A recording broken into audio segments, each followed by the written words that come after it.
Good morning, Your Honors. Michelle McKenzie of Federal Defenders of San Diego on behalf of Mr. Hernandez-Estrada. Using only the absolute disparity test to measure jury representativeness does not make sense when you're considering a population like African Americans in the Southern District of California. This court's current threshold for absolute disparity at 7.7% would permit the complete exclusion of African Americans in our district, or really any minority group that doesn't arise above that 7% level. So I understand that you're only arguing for the adoption of the comparative disparity test for small populations. No, Your Honor. I think that the approach that this court should consider is that adopted by the Third Circuit. The Third Circuit looks at all three measures typically used in these types of challenges: absolute disparity, comparative disparity, and standard deviation theory. In addition, so you're not just using that test for small populations? That's a difference from what you said in the rehearing? No, Your Honor. I think that comparative disparity provides additional information when looking at a small group, but I think that this court can formulate a test that can be used by district courts on a case-by-case basis based on the information that they have in front of them. Did you ever talk to the district court about this problem? Yes, we did, Your Honor. Did you ever brief it to them? Yes, we did, Your Honor. In fact, it's in the ER from pages 236 to 240 in our motion. It's in the government's motion as well from 164 to 66. We discussed the significance of Smith and this court's prior precedent. That's if I look there, that's the best you've done to the district court?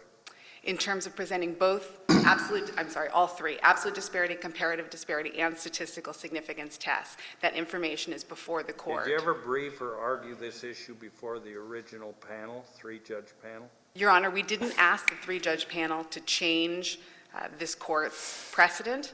The three-judge panel, in our opinion, was without the ability to change prior decisions. Just a minute, without the ability, that doesn't stop anybody else. There seem to be many who make those arguments to the three-judge panel, and they always say, well, we'd have to go on banc.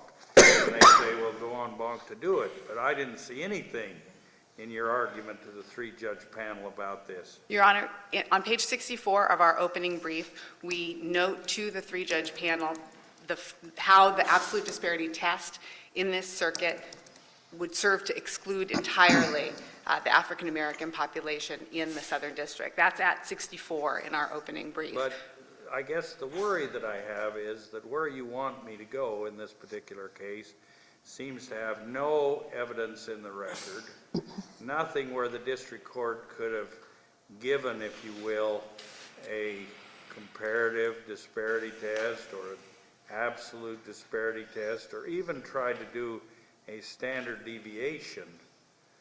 And because really this issue didn't come up that way and nobody said anything to the three-judge panel, then you're asking us to do it.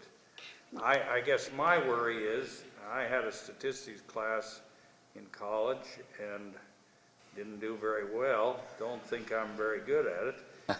And I don't know my colleagues that well, but I wouldn't give a whole hoot for what they know about that.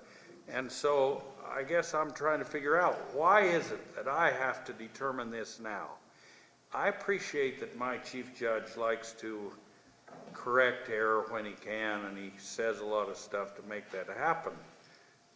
But it seems to me that what he's really saying is, take this to the district court, give us a case that really concentrates on this, and let us do something about it, and then we can really address this, because I think it isn't fair. He may be right, but I'd really like to have something to look at. And my worry is you didn't give me anything. Well, Your Honor, I think if you look at page 514 of the ER, you will see our experts' analyses under all three measures were in fact presented to the district court under absolute disparity, comparative disparity, and statistical significance tests. As I said, our motions before the district court raised this issue, discussed Smith, discussed the circuit's precedent with regards to absolute Wasn't disparity. there an affidavit by two experts that was submitted to the district court? That's correct, Your Honor. That's part of the record in this case. Abinson, the affidavits are Abinson and Rose? That's correct, Your Honor.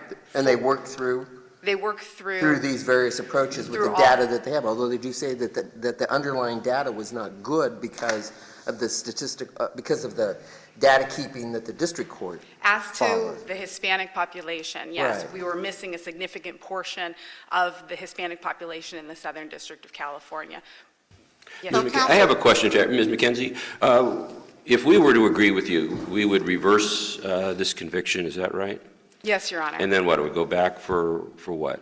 Well, I think that this court has two options. This court independently and non-deferentially reviews these decisions of the district court, so this court could evaluate the evidence that is already in the record at 514, the evidence, the uncontroverted evidence that we presented from our experts, and evaluate under whatever test the circuit formulated, or the court could reverse the conviction and remand to the district court for reconsideration under additional methods. And would this jeopardize every other conviction in the Southern District from 2009 on? No, Your Honor, Why not? I don't believe so. Why? There have been two other wheels since the 2009 wheel that is an issue in this case, 2011 and 2013. The Jury Selection and Service Act, Section 1867, makes very clear the timing requirements for the filings of these types of motions and requests to dismiss the indictment or to challenge proceedings.